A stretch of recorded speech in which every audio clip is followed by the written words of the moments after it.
Hi, I'm Dr. Michael Fleck. I am the developer of Epi Pet K Care Sunscreen, and I strongly recommend that you use it to protect your pet.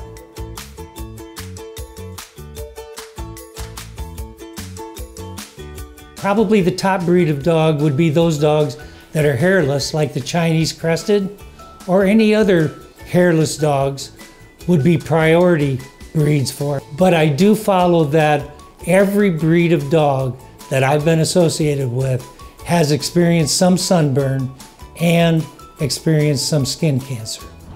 Oh, and by the way, K Care Sunscreen is available to be purchased on Amazon, Chewy, and the Epi Pet website.